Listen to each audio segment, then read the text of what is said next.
Sunday night. It's 8 o'clock. Welcome to All Lacrosse Live, coming to you from the corner of Walk and Don't Walk. With me, as always, I have Shawn Slaght over at Moose Jaw. Shawn, how are you? I'm doing pretty good. Thanks, Gary. Good. Nice shirt. I like that. Makes me feel a warmer weather. Yeah, I know. It's a little cooler around here. And down below, we have Muffler Mike. Mike, how are you? I'm doing good. Excellent. Well, week 2's in the books. We got ALL week 1 in there as well.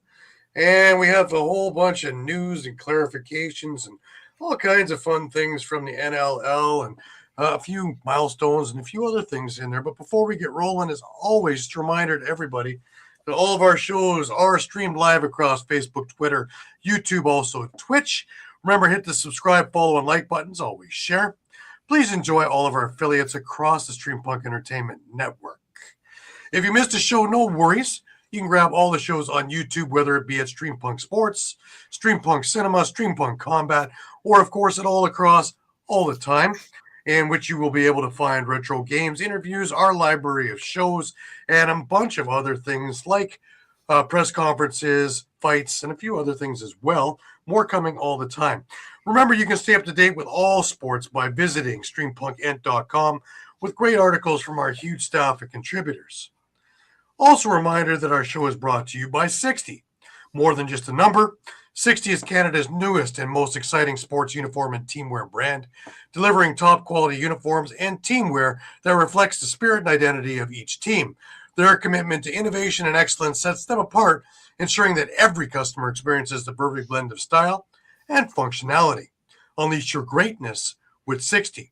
Remember to add Lax Talk 10 to every order for a 10% discount on your order. How do you get to them? A, you can go to the QR code in the center of your screen. B, you can go to Instagram, and that is at sweet_60, and message Jim from there. You can message him directly on an email at info.sweet60@gmail.com, or go directly to their website at www.sweet60.ca/60. And again, Jim's more than happy to work with any and all of your ideas and get you a good price and decent quality. All right, a few things to discuss right away. Right off the hop, the St. Catharines Athletics have made a little bit of news. Paul Day and Sean Allen will be back as GMs.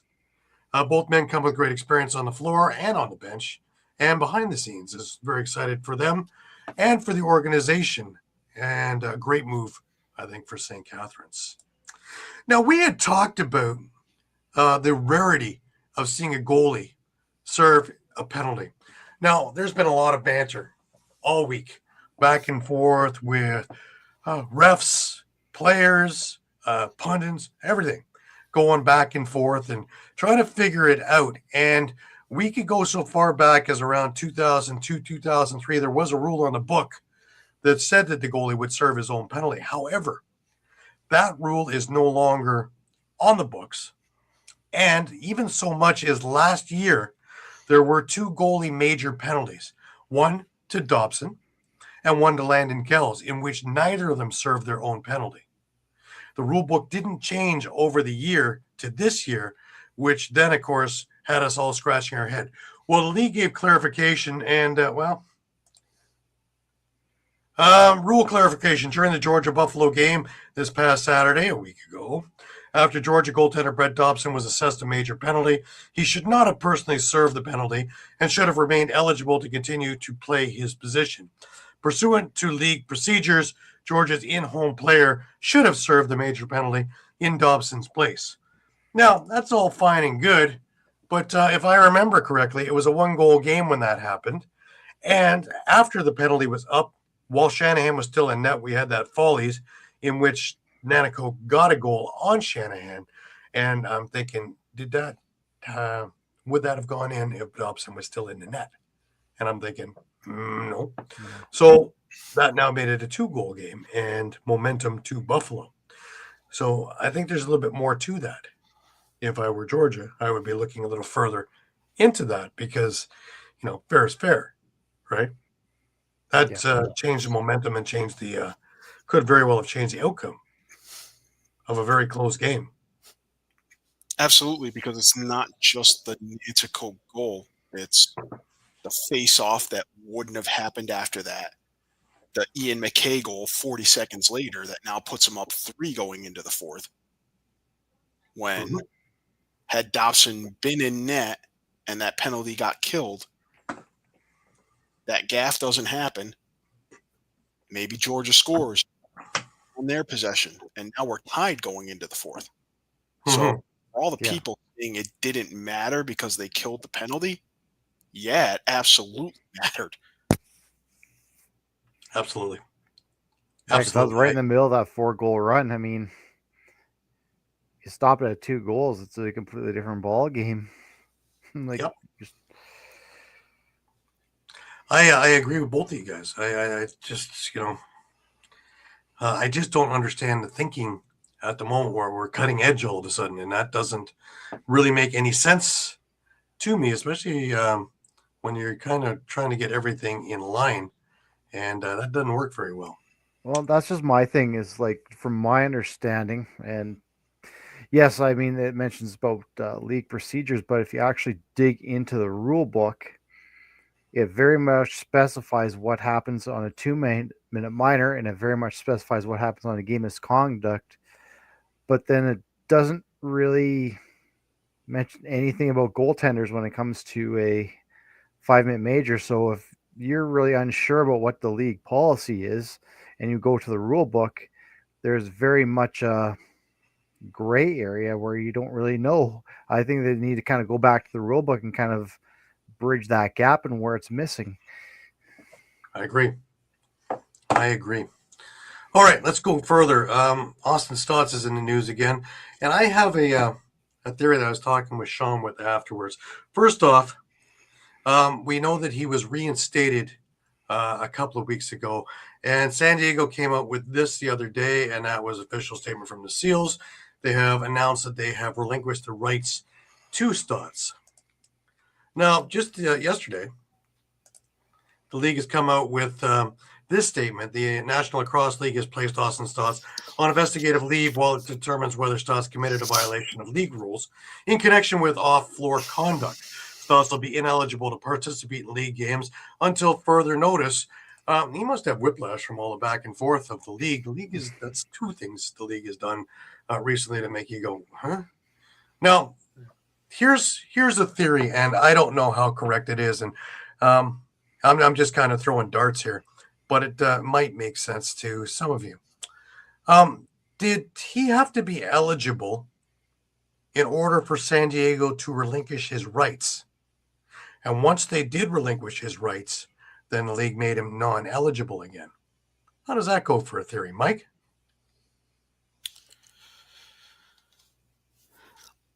I could see that being plausible. I would also hope that there's a mechanism in the players' union, though, for Stotts to kind of appeal.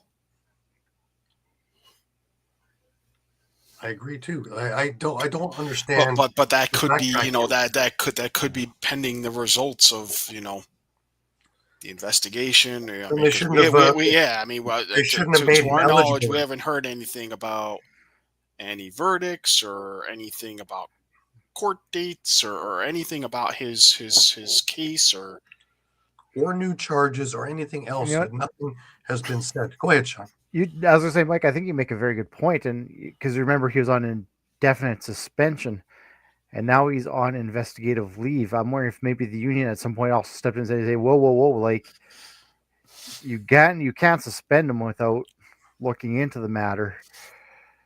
Like you have to put him on leave first." Yeah.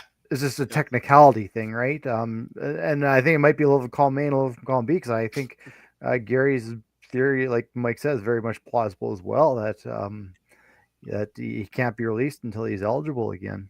And San Diego doesn't like that. Let's play devil's advocate that there was some team out there that wanted him and picked him up when he was eligible, and now he's not. And then what happens there? You left yourself open. Don't teams technically have an ineligible list?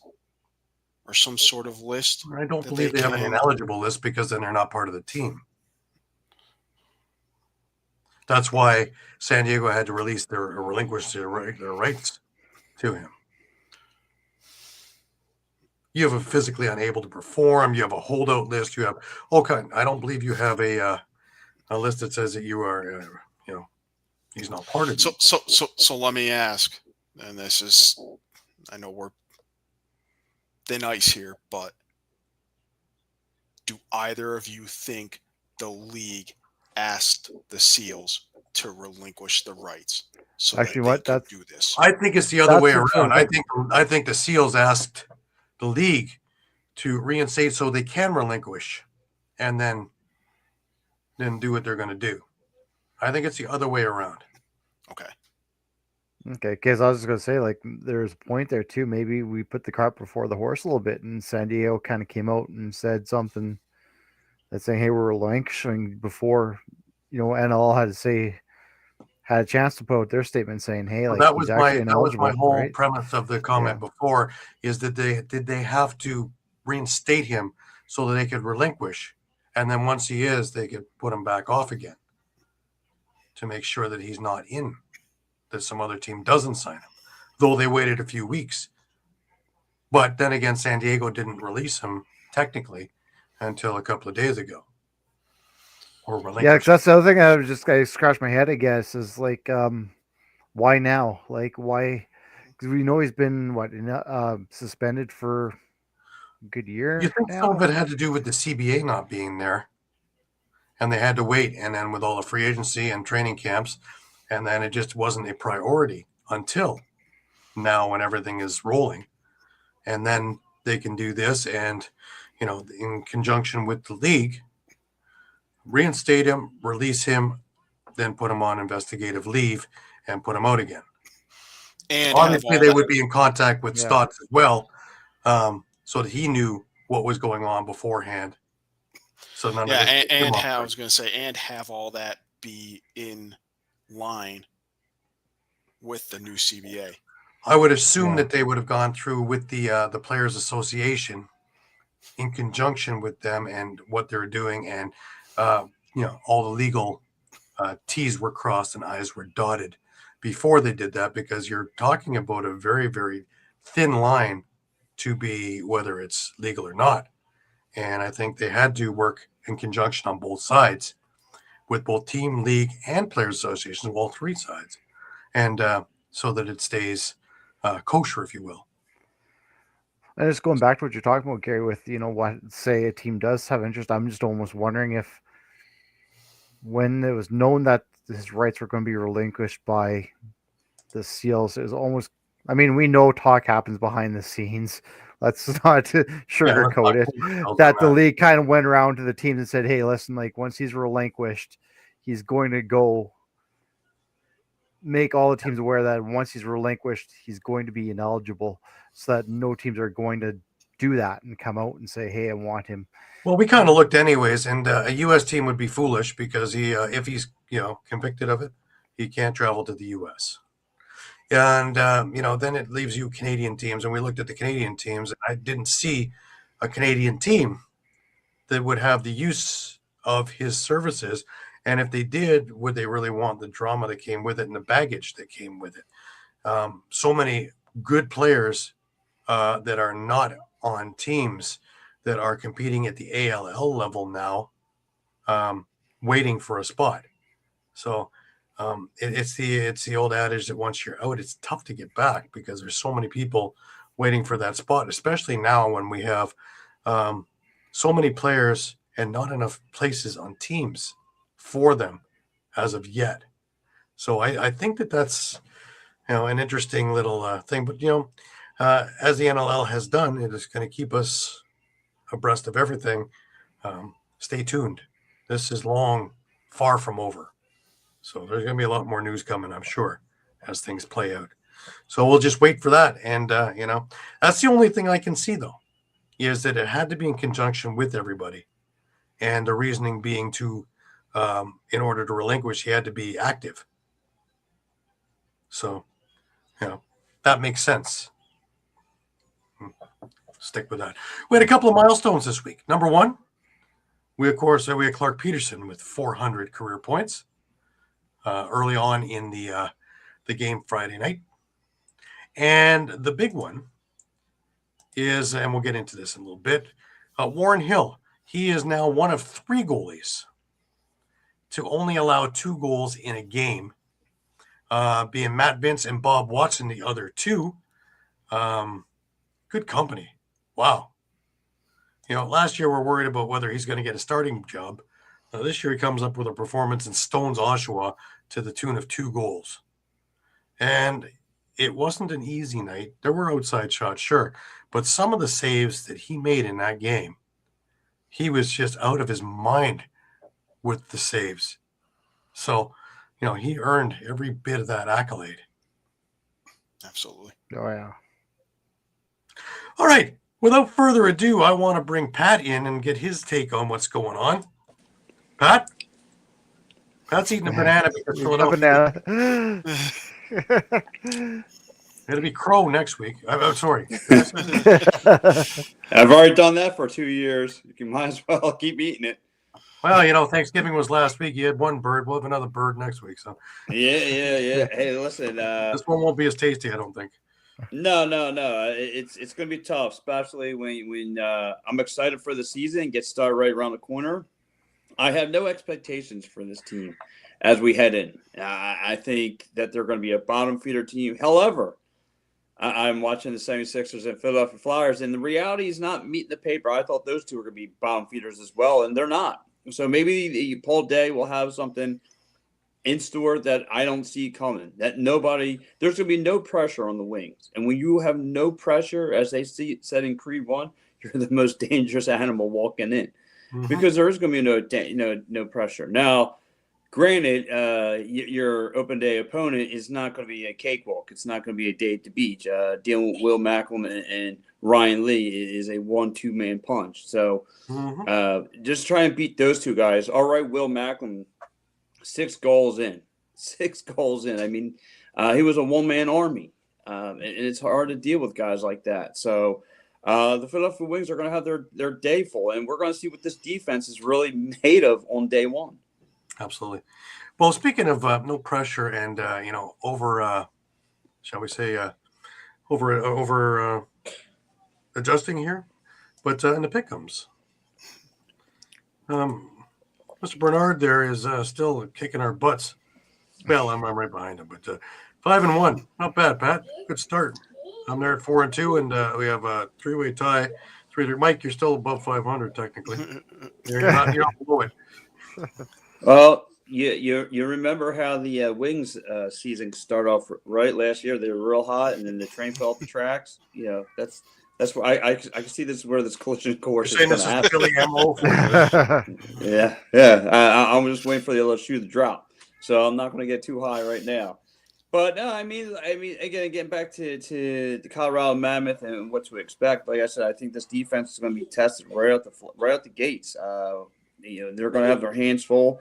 Last year was a tough outing, and I hope this team is just going to put on a show for next Saturday. I'm counting it down. It's going to be exciting times. It's just, to me, I'm still trying to write down and trying to figure out who's going to step up, who's going to be that guy to step up and fill the Miss Jones' shoes, who's going to be that guy who's going to be Joe Russ and Terrence's right-hand man, partner in crime.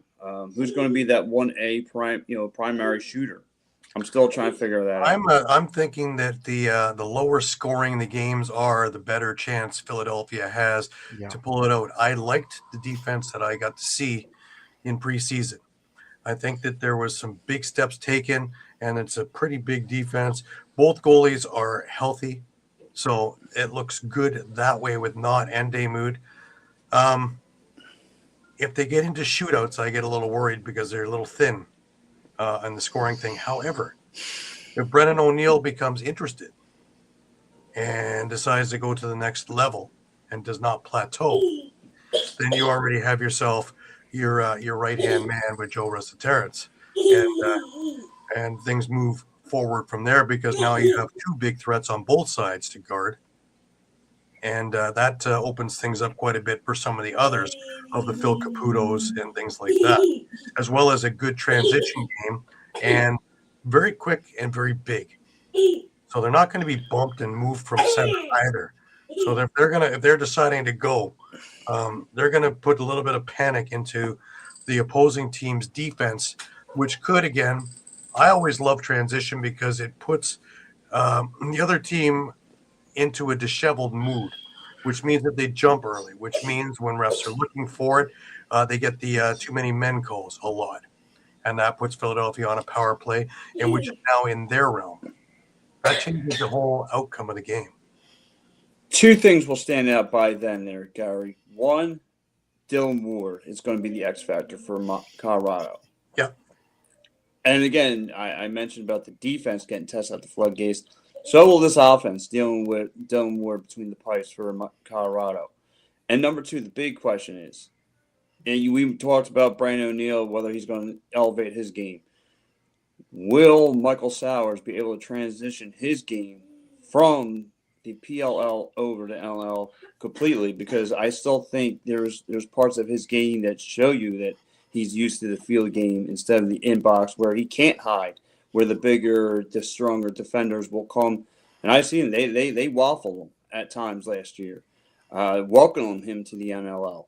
Let's go on the other aspect of it, though. Do you think that maybe Michael Sowers and Brennan O'Neill can figure out something together that can use their field experience and blueprint some plays that can get them open, that one can feed the other as though it were PLL, and all of a sudden you have a new weapon that's really not seen that much in box lacrosse. And kind True. of open.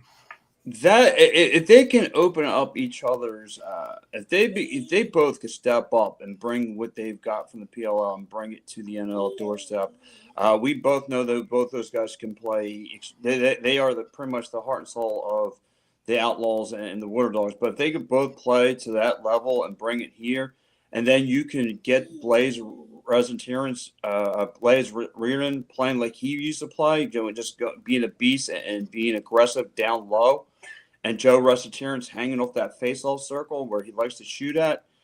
Like I said, the sky's the limit. And with this team, on paper, not going to be elevated as a contender with no pressure on them, they're the most dangerous animal in the room. And that could be a scary thing for this team in a good way. They can surprise a lot of teams. They're not on everyone's radar right now. Everyone's got Buffalo, everyone's got the Colorados, everyone's got all those other teams on their radars. The Philadelphia Wings are not on no one's radar, which can surprise. Calgary is in the same boat, and Shawn can attest to this by being at the game. That when you wrote them off as 5 goals heading into the second half, they put together one heck of a second half to really almost leave a spot on the seat for Saskatchewan, who almost had a skid mark or two along the floor there as this was going off the rail, and they were able to pull it back together again in time before the hairpin turn. But nonetheless, when you have no pressure, it's easy to turn it around because nobody's gripping sticks. Mm-hmm. Where other teams that are supposed to be doing well. Hey, Brian, thank you for joining us. Yeah. My guy. I think that was a lot of the problem, too, last year. Nick Demude didn't have such a great start. The defense in front of him, we've banged that drum all year round. It wasn't that great. And what caused the offense to be over-aggressive and miss a lot of their goals. I think if you get Deacon Knott right at the floodgates, between the pipes for the Wings, with a bunch of new faces for them being completely unrecognizable, and there's no film on those guys. Guys like Bo Columbus is going to be able to help out on that end, that aspect of the field. Like I said, the sky's the limit for this team. And then you just work out, and we're going to have to see how the face-off circle is going to work out for the Wings. Because it's still hurting without Travis Batiste still being there, and we've moved on from Travis Batiste 2 years now, and they're still hurting at that position. Right. Like I say, looking at it with Chris Corbeil in there and still being healthy, Eric Fennell is going to be a big piece to this thing because he's 2/3 crazy, I think. And That's all right. He'll be when light. he works into the Philadelphia Blueprint, right? But they'll love him there. Don't worry. Yeah, he sounds like my kind of guy already. Well, he was frothing at the mouth in preseason, and that was only during the anthems. So that was interesting. Nice. Ironically, it was Deacon Knott's dad that was beside me, so I was like, "Did you know him?" But you know, there's a few things in there, and when they get fully healthy, don't forget Alex Pace also. Yeah. Messenger. Yes. There's a lot of pieces in here. Liam Patton in transition. He looked good in preseason. He will look good during the season as well, and I'm sure that they have some plans for him. Sam Leclerc, another one that's going to be a big piece and a big idea in this. Isaiah Davis-Allen has come full circle and looks to be in that realm now of taking things. But Bo Columbus is in there also to take faceoffs. So it's not on one guy if it doesn't work one way. You have Brian Cameron, who's got a howitzer for his shot. Big guy.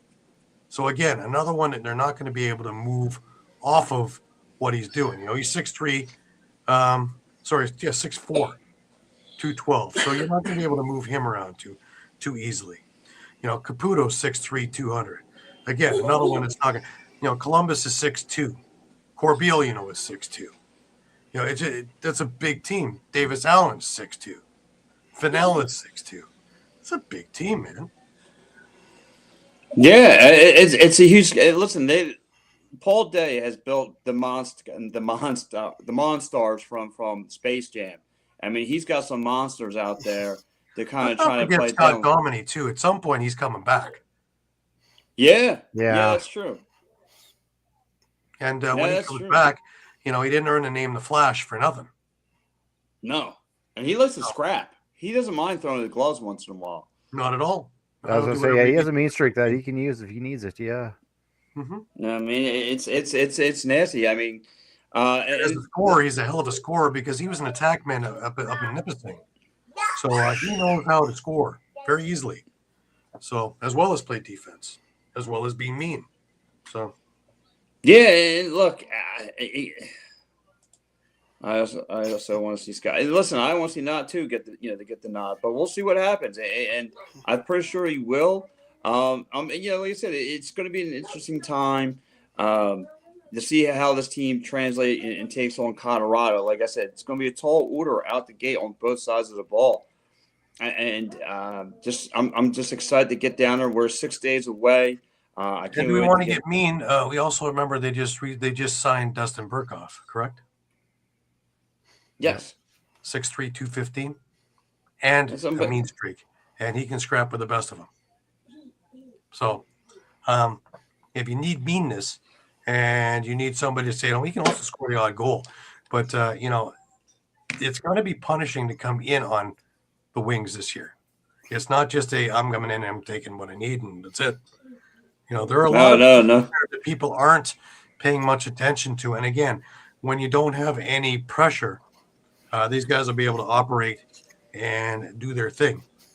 Now, go ahead. And think about what you just said too, Gary. Like Paul Day has aligned himself an army of big buys, monstars, all that stuff. I mean, we're getting back what the Philadelphia Wings used to be. We're used to coming to the vet, and you didn't come in just to get a cheesesteak if you're the visiting team. You're going to lose some teeth on the way out of there.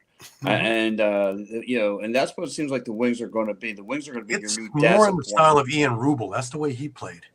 Mm-hmm. So it's more designed for him and his coaching ability. And now you put in, again, Pat McCready on defense as a coach, and here you go. And the rest of it, shall we say, is history. So yeah, and that Burkhoff sign. I mean, I don't think Philly's had a guy like that since Chet Konechny. So.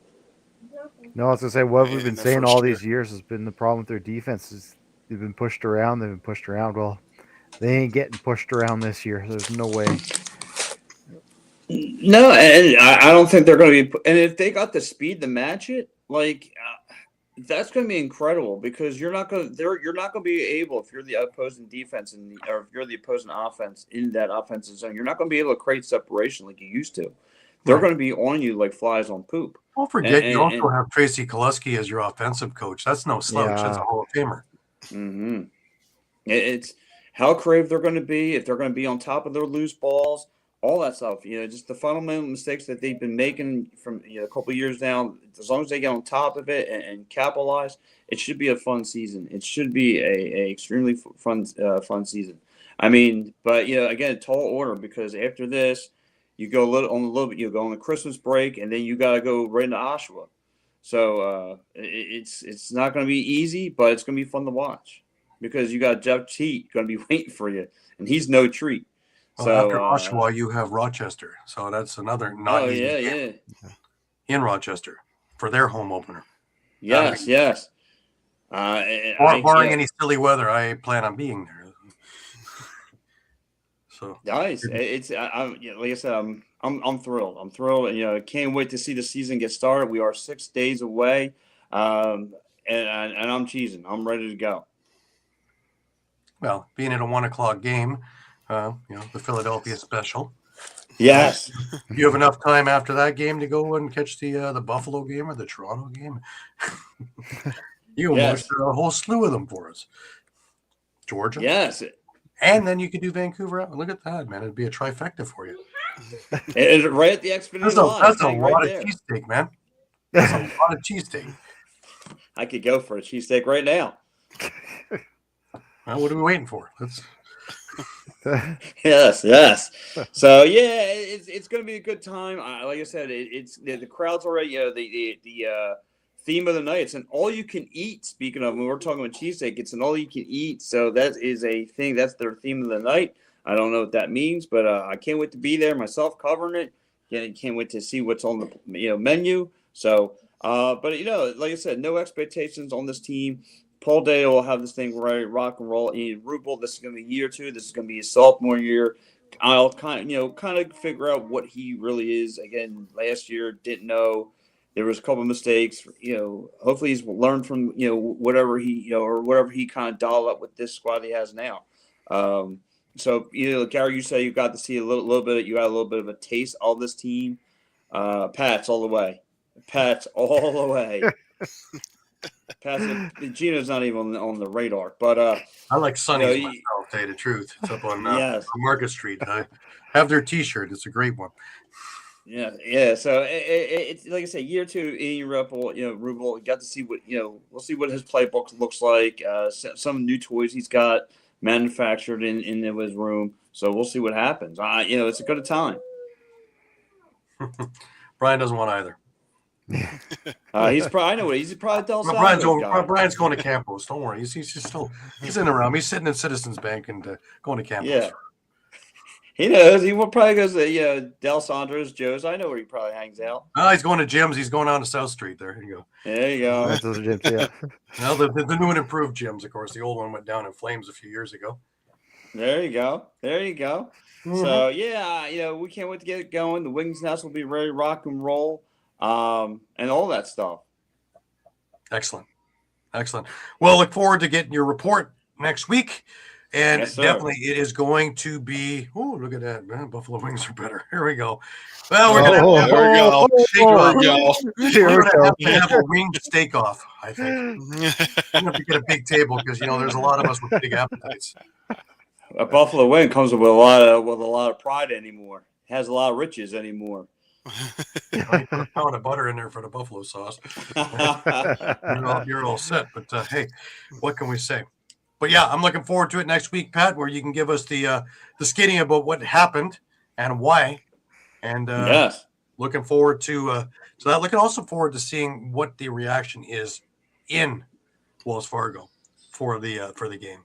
So Philly faithful are all about this team now.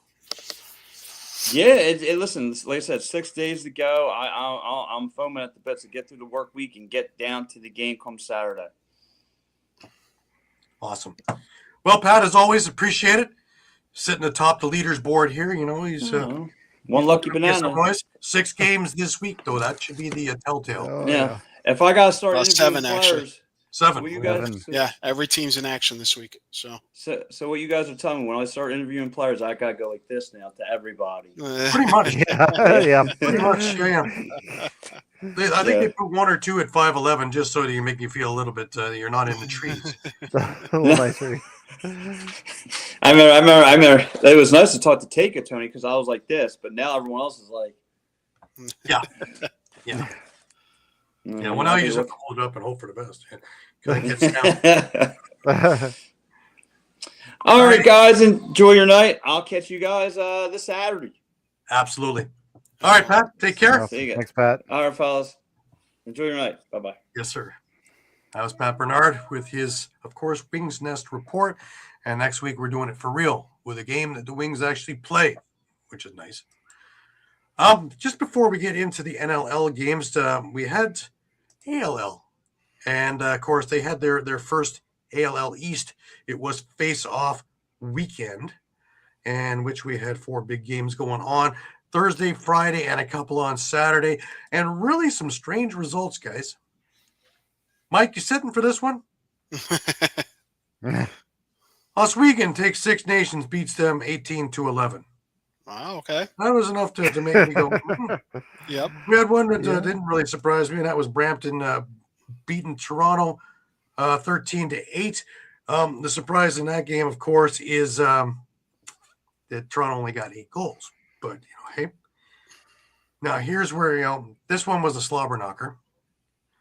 Paris beats Oshawa in Oshawa 18-16. And the one that got me scratching my head the most, that's correct, Peterborough Wow. took Whitby to the woodshed and beat them 15-9. So this could be an interesting year all around if this is the way it's going to play out. And the powers that be are not the powers that be. Now, granted, it is week 1, and, power ranking wise, we don't have much to go on with it. However, as it stands right now, Brampton is sitting number 1. Oswego is sitting number 2. I didn't think I would say that for a while. Peterborough sitting at number 3. Paris at number 4. Oshawa 5. Toronto 6. Whitby number 7. And Six Nations at 8. I know that this will change probably as early as next week. However, just taking a look at the initial things and after all the little moves and drafts and things like that, and you knew that Peterborough was on the cusp of something really good. And, well, hey, they've proved that. Also, Oswego, with, of course, friend of the show, Eddie Renault, having a decent night, and a few others that came through for them. Guys that I was watching in Senior B in the summer, and they're all coming to fruition here. So this could be a very interesting year. If you are anywhere in the neighborhood of Oshawa, of Peterborough, of the track, of Six Nations, have a look, even Brampton for Memorial Arena. You want to get out there. I think tickets are as low as $10. You got a lot of NLL talent in there that should be on squads, but aren't. So you're going to see some terrific things. A pair of my guests for next Thursday's show on NLL Lacrosse Talk, guys, Devin and Parker Pfeiffer will be on the show.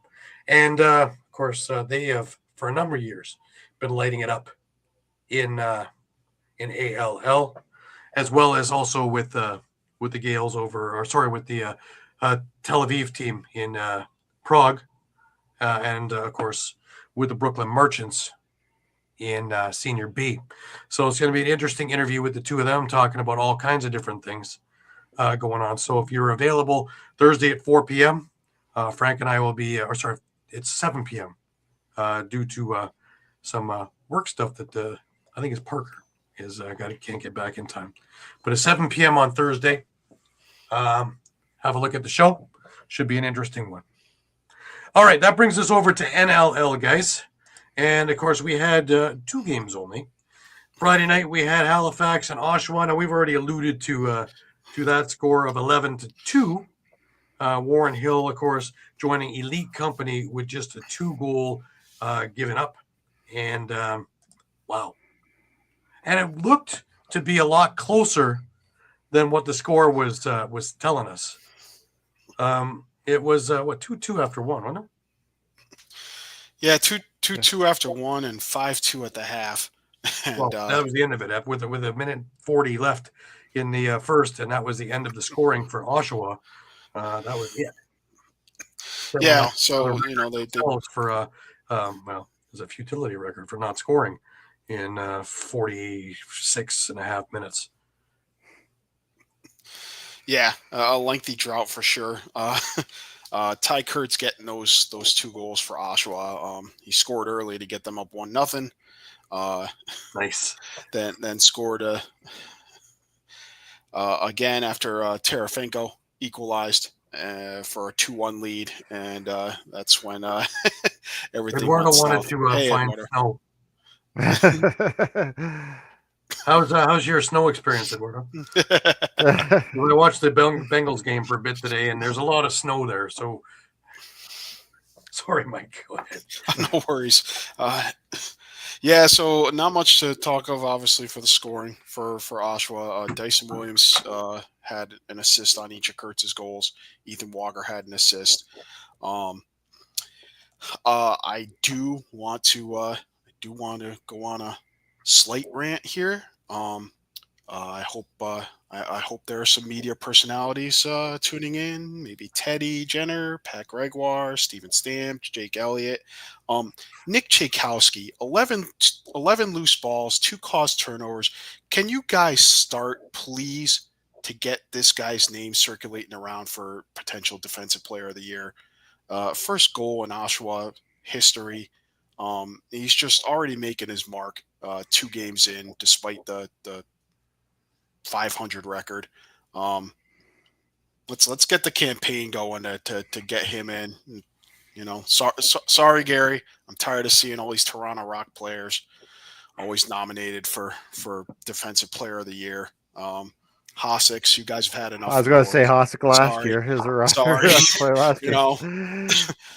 Yeah. Can we get some kind of online petition going to get Nick Tchaikovsky? Right. Because come on. Another Nipissing alum, and they're on the rise. Just made their first Big Attaway Cup final. Absolutely. But rant over. The only one who might outshine Tchaikovsky, Will Johansson, 9 loose balls and 5 caused turnovers in the game. Maybe the steal of the draft. Caden mentioned it, a couple of weeks ago. Jackson Fridge, he had 5 loose balls and 3 caused turnovers in the game. So, well, Withers was on fire also in this thing with 15 of 17 faceoffs. But the stat that I want to address here is it doesn't matter what side of the border that this team is on. Their power play is terrible. 1 for 7, also giving up a shorthanded goal, is not going to win you any games.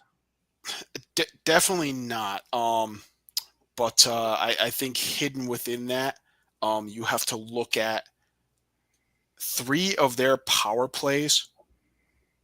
They handcuffed themselves by taking a penalty on their power play, basically evening the floor again. That's something we watched Molosky talk about with Vancouver last week, and he was unhappy with that one, so they copied this now. Yeah. I mean, it's almost like, to some degree, roles got a little bit reversed Friday night. We've talked so much about Halifax has the talent. They're ready to take the next step. They finally won a playoff game, but they still took 7. There's always still that. Took 7 penalties. They took 7 penalties though.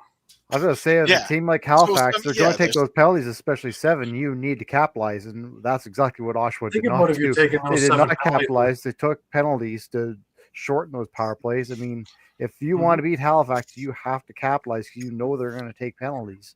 So what happens if you're taking those penalties against Vegas? You're taking those penalties against Buffalo. You're it's gonna be a long watching night. Your score. That's a whole different game, especially if it's 2-2 and you're taking penalties. All of a sudden, you're down 5-2, not up 5-2. Yeah, and I mean Halifax, they did a little bit of capitalizing themselves. I mean, they went 2 for 6 on the power play, but But it's just I think it's worth noting that with there's still that question with Halifax. Can they play just a little bit more disciplined? Can they just get on the other side of that edge where they're not taking unnecessary penalties? Ironically, 4 of those minutes were Graham Hossick, and he's usually more disciplined than that. It's not him that's usually taking the penalties. So strange things were happening all around. Alex Simmons took 4 minutes for Oshawa. Again, another guy who you don't usually see sitting in the box, especially when push comes to shove. Mind you, he had 16 shots still in the game. So he was still instrumental in whatever offense they had. Yeah, and Oshawa had good looks throughout the second half. But Hill played out of his mind. Yeah, Warren Hill was up to the task, and 49 saves. So that certainly was no day at the park. And we saw some Trevor Kidd in this game. Andrew Kidd. Sorry, Andrew Kidd. The last, he played close to 5 minutes near the end. So, but I think at that point when it was 8-2,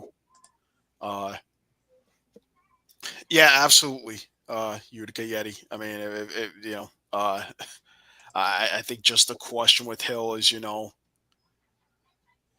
just the past few seasons that he'll get into a little bit of a rut, and he'll have a stretch of some not so great games. Obviously if he can limit that, I'm pretty convinced that the backup there is a starter goalie too, in Drew Hutchison. So, and if even that fails, you have Justin Getty around the corner, right? So and they are carrying all 3 goalies on the active roster right now. So I think they're onto something here, and they look good. And Randy Stotts looked very good in this game. For a guy we didn't even think was going to be playing in this part of the season, he looked exceptional. Yeah, and I think it's also worth noting. I don't believe they had Duncan Thompson or Trevor Smith. Nope, neither of them. Nope.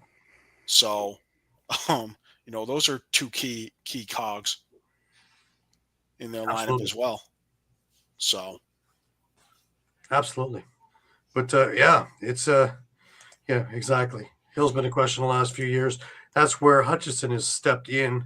But if Hill is and Hill didn't have to play near as much this summer. Jameson did a lot of the work there too over in Six Nations. So interestingly enough, Hill looks semi-refreshed playing here. And even in he's such a modest guy.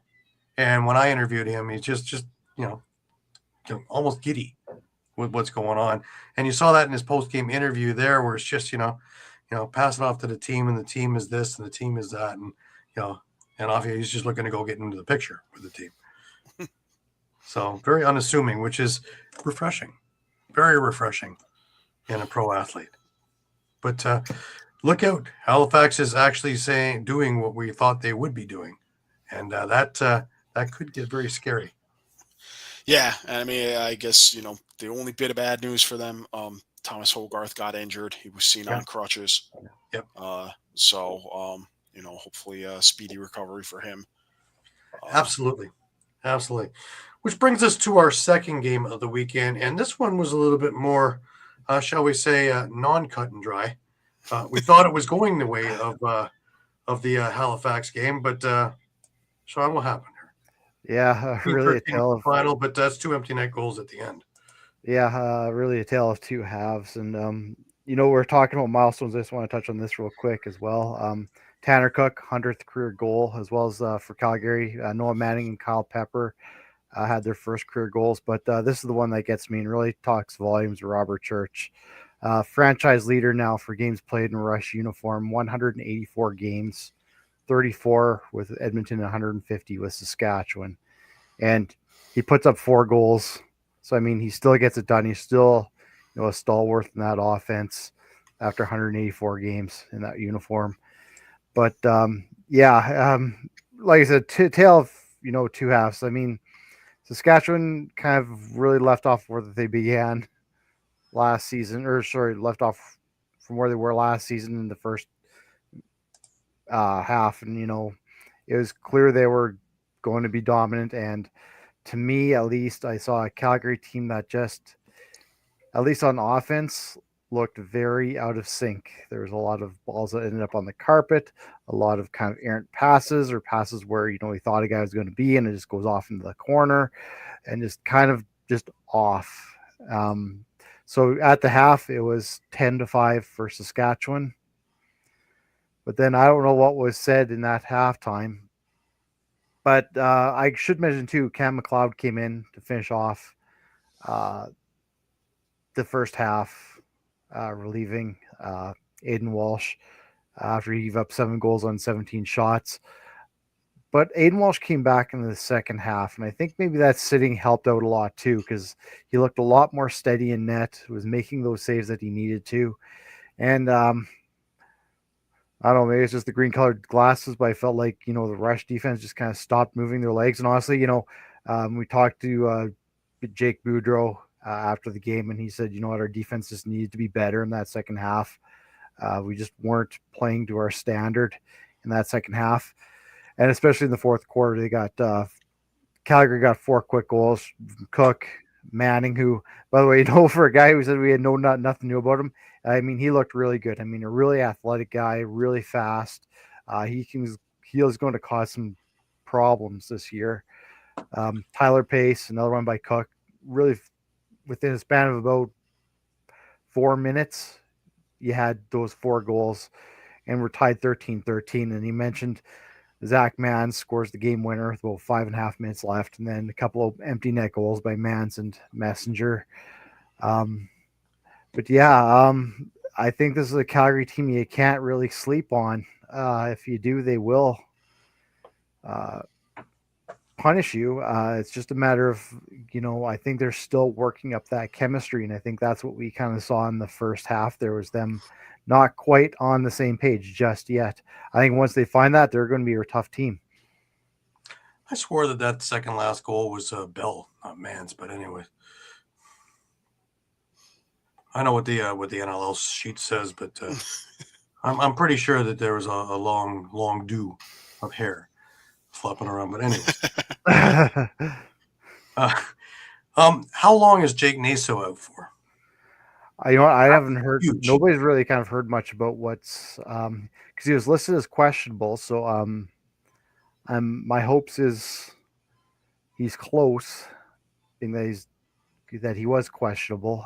Because with Calgary going 26 of 33, and I mean, to be fair, I mean, you're going up against Justin Inacio. I mean, he's no slouch himself.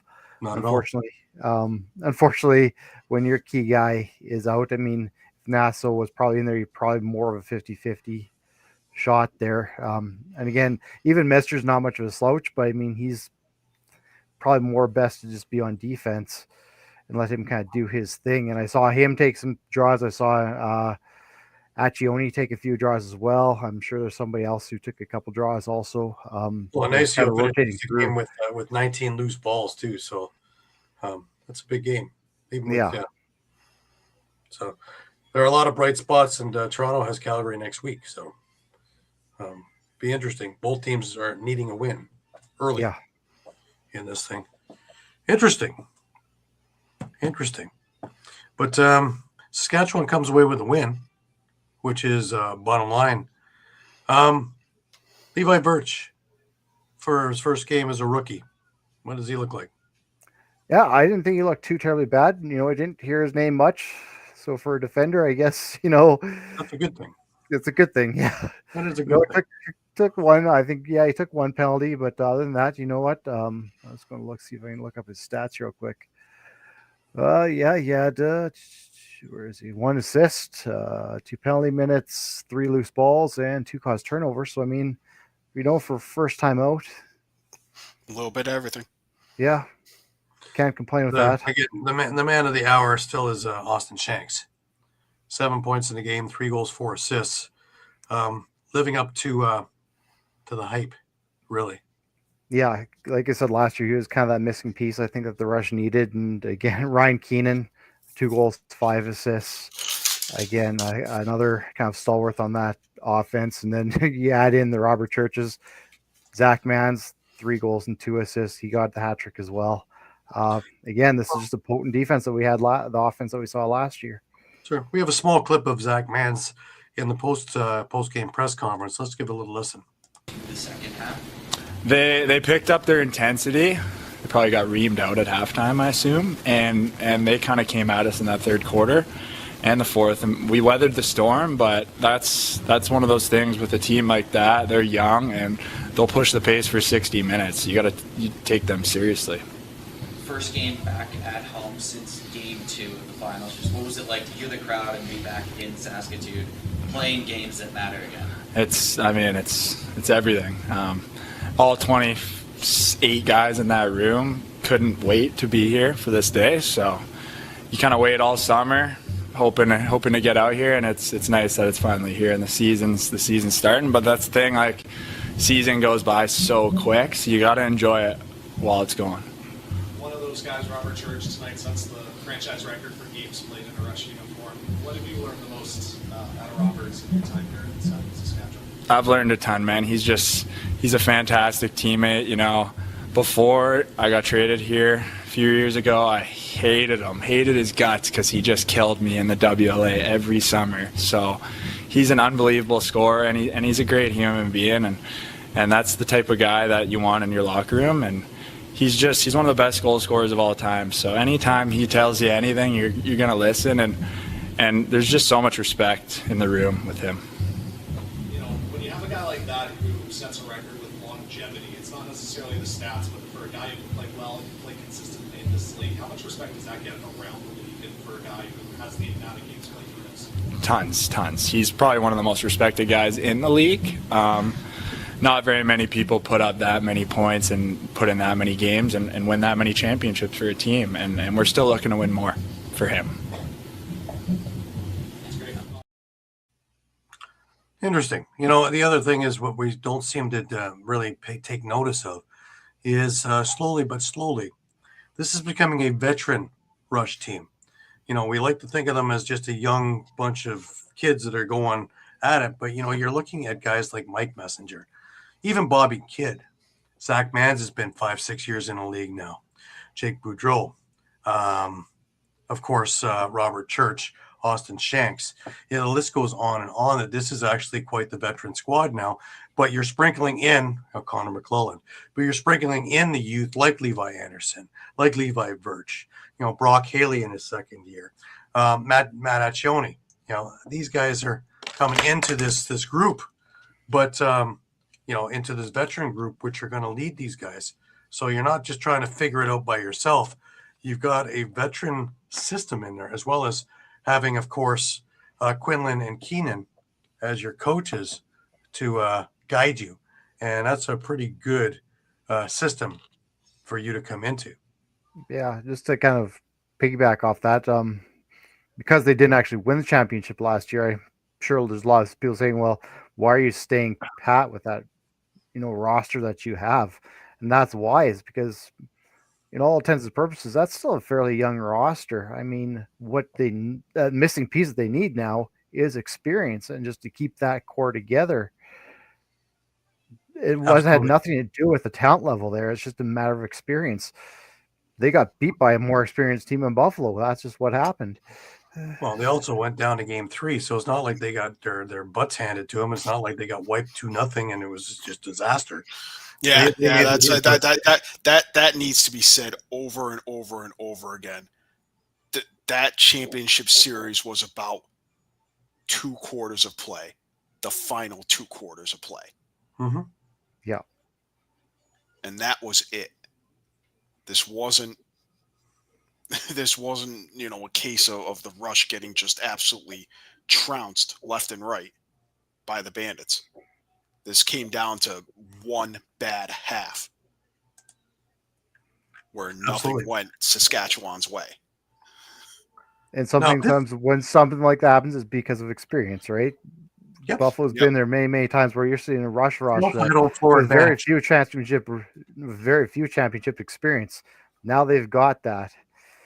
Now we've kept that core together. Looking back at, they had home floor advantage, and that came to a game that the teams played against one another that Buffalo edged. Saskatchewan in that game. That game ends the other way, and that's the other way around there at SaskTel for game number 3. And who knows? 19,000 screaming Bandits fans has a way of, being that seventh man. It has been for years now. If it was the seventh man in SaskTel with 15,000 the other way in a place that, I remember the days and my ears were ringing 3 days later of how loud it could get inside there. So there's all kinds of little things that what if, could have, should have, whatever. But, there's no shame in losing game 3 of a best 2 out of 3 at all. Now, looking ahead to this week is interesting. Mike, you said it, there's 7 games everybody's playing, but it's who's playing who, right? Saskatchewan's got Ottawa on Friday, and that, again, is, I don't think Ottawa gave us the best performance that they could have in their game 1. Saskatchewan looked pretty good for 3/4 of the 4 in this one, and I think that they're going to be shooting for 4 quarters. Colorado and Philadelphia, we know what we're getting with Colorado. Philadelphia still, it depends on who and what and how. And I think that's a big thing right there. Calgary and Toronto, we talked about that already. Both teams are looking for their first win. Neither team, especially after last year's showings, want to go 0-2. Toronto, especially in the brand new renovated TD Coliseum with all this new hieroglyphic and made for the performance, and it goes on and on and on. I've been watching ad after ad after ad, showing me Challen and Latrell on the new turf and blah, blah, blah. Here we go. So let's see if that, it's all in the turf, guys. It's all in the turf. Change the turf. That'll make it all better. Absolutely. Proponent of that one. Halifax into Buffalo. Now that's the one I am actually curious to see. And when I get home from the Toronto Calgary game, I will be watching the Buffalo Halifax game that I will have PBR'd, because that to me is could darn well be a final in the making from what I've watched early on. That game will be see whether Halifax is a contender or pretender. That is that's the litmus test in my eyes. That against them and against Vegas and against Vancouver, and seeing how they react against all of those things. But this is leg 1 of that idea. Oshawa against Georgia. Georgia, I don't think gave me anything near the performance that they could have against Buffalo, but we had some outside factors that we've talked about. Oshawa, which one? Game week 1, week 2, which team shows up? That's what I'm curious to see. And can they have an answer for an anemic power play? Vegas and Vancouver. This is the one, guys, on the West Coast. Yep. This is the litmus test for both of these teams on where they are so far. Granted, both teams need to gel and need to learn how to play with one another, but this is the early litmus test for both these teams. And we'll get the early leg up and come down to the end of the year. Amazing how much this might actually play into a playoff game and where it's at. And, of course, Rochester and San Diego, another one that has me, with my Spockian eyebrow up in the air, because I'm curious with everything that Rochester has done. We've already seen San Diego, and they look pretty good. Now, bring Rochester into San Diego on a Sunday at 5 p.m. Eastern, which is a 2 p.m. San Diego time game. Interesting. Do they go there on Friday and kind of sit back in the sun and try and get motivated? I would assume. But that's going to be a long trip out of there on a Sunday night. Monday morning. Odd time. Very odd time. I don't know a lot of things going on in Pechanga, so I'm not really sure why that's a Sunday and not a Saturday. But well, I know. Interesting slate of games, though, early on in the season on pitting teams that we're curious down the road how they're going to be.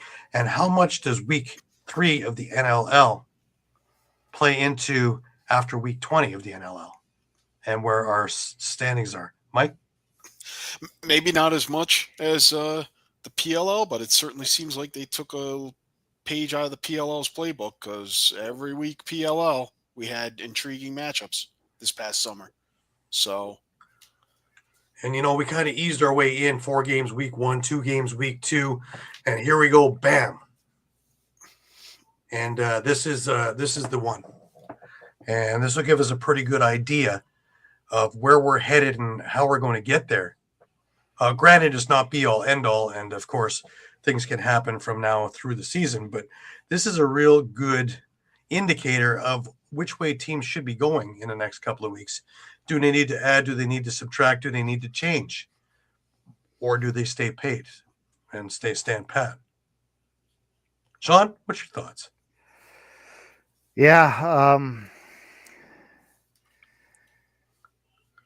it's going to be interesting. Like, it's hard to say, anyone kind of winning anything in week 3, but oh boy, it's definitely, like you said, it's going to be a litmus test and see where a lot of these teams stand. Mm-hmm. Now, granted, nobody's looking for who's going to win a championship after week 3, but I think it's a pretty good indicator in which direction teams are going and whether they need to, pull a chute and go in a different direction, or whether they need to go and push the accelerator so they go to 150. It's in that realm there, because the next few weeks, remember, you have the following week is heading into the Christmas week. And then, bang, we're already talking about the new year. And before you know it, we're in week 5, week 6. And, if, that little snowball, right? It starts out this big. And by the time it hits the wall, you can't stop it. Yeah. And it goes back to something we've been saying even before the preseason too, is it really shows the parity in this league, right? Yep. That anyone can really win on any night at this point. Absolutely. Yeah, well, CJ Kurst looked great in his first game. So did Owen Hiltz, for that matter. And again, we don't really talk about that for PLL, where both of them were playing there. And, they looked like they worked together quite well. Throw in for many years is right. For many years. And they're both signed long-term. So Jamie's no dummy. But like I say, that's going to be an interesting thing to watch too once they get really, and Challen Rogers coming out the front door full time is another big piece to that offense. Mark Matthews, Dan Craig, that we're not talking about too much. I don't think that anybody even noticed Corey Small not in the lineup. I don't think anybody's noticed Stephen Keogh hasn't been in the lineup for the last couple of years, correct? But I think the one thing that's going to stand out is that Josh Dawick doesn't get the point totals that he had last year because he's not going to see the ball near as much. He's going to be setting Chris Boucher up, and has been already. And I watched that in preseason as well. He seems to be the setup guy to Boucher behind the net. And if Boucher is feeling it like he has been so far, he's going to be a factor in all of this as well.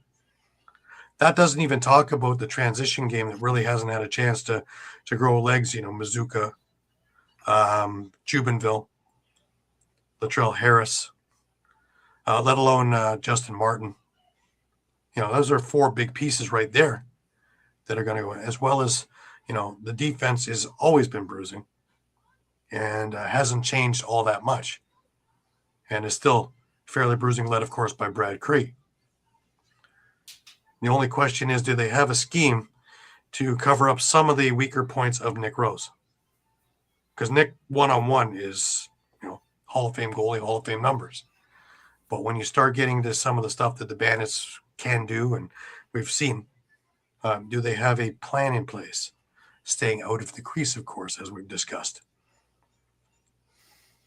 Just looking at their opponents in Calgary, I mean, this looks like a team we've underestimated. Like I'm just looking at the game just this past weekend. Hayden Dixon looked really good. Braden Maya looked fantastic. Tyler Pace looked really good. Summer, right? Yeah, Tanner Cook. I mean, you know what you're getting in him. Like I said, Noah Manning's starting to come into his own.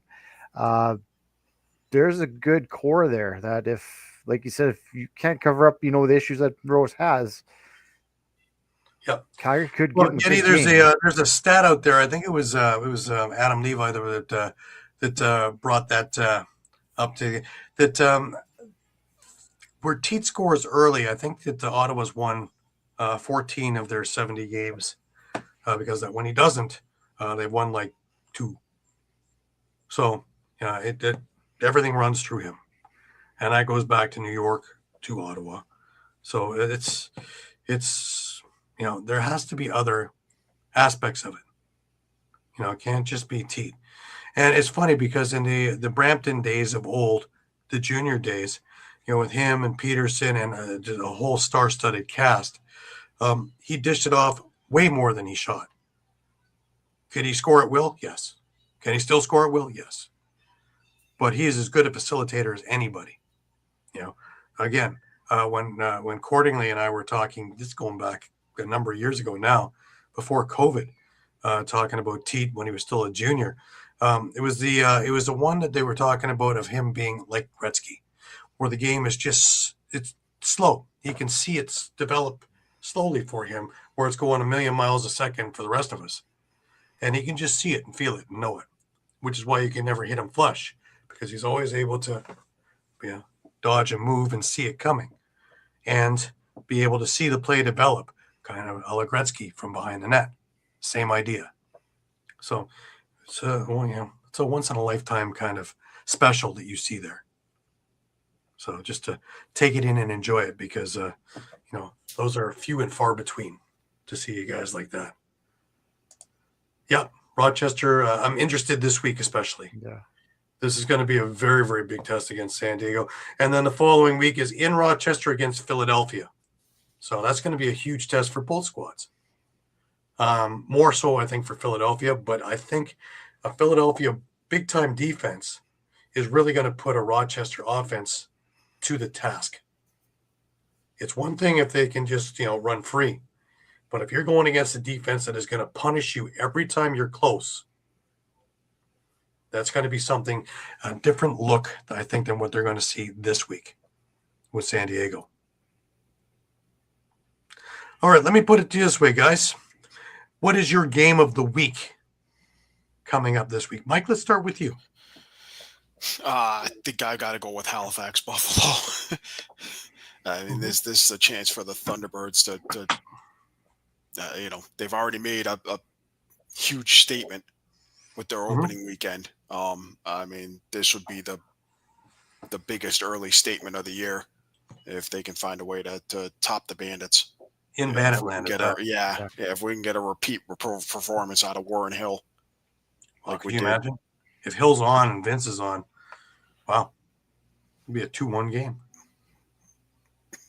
Set all kinds of records. Yeah. Shawn, what's your game of the week? No, I was going to Halifax Buffalo, but I'll change it up a little bit, and I'll go Las Vegas Vancouver. I think these are 2 teams that really went out in free agency to revamp, and now we get to see what they're made of. We already saw what happened with Vancouver the first game. Can they figure that out? And again, we still have that question mark in Las Vegas about goaltending. Is it maybe going to be a little better now? Maybe they've improved some of their defense. Is it still going to be iffy? And can that keep up with the offense that we're seeing in Vancouver? But at the same point, with that Vancouver, are we seeing too many cooks in the kitchen in that offense? So I'm really interested to see how these 2 revamped teams show against each other. Right. Me personally, it's Rochester, San Diego. I'm curious to see what Rochester can do. They look fantastic on paper. San Diego already, showed me quite a bit last week. Is Rochester as good as we think they are? And I think they are. And I'm curious, in San Diego, on a weird time, on a weird day, let's see what Rochester has to offer us. And I think that's going to be a heck of a game. But nonetheless, that shows us that just about every game this week are ones that are like, holy smokes, can't miss games. And that is something to say about the parity of the league. Now, granted, we're going to have a couple of games like the Halifax Oshawa game. That's not to take anything away from Oshawa. If we played again next week, I'm pretty sure that would be, a 10-6 game or a 10-8 game. For one way or the other, I'm not sure which. but it just happened to be 11-2. Warren Hill played out of his mind. But those games are coming. But most of the games are going to be, holy smokes. It's throw darts at a board and hope for the best. Yeah. Who you got is going to be, oh my God, who am I supposed to take? Mind you, there were still guys that went 4-0 last week. And 2-0 this week, right? So I went 2-0. I didn't get the tie break, but I didn't expect that many goals in a Saskatchewan game.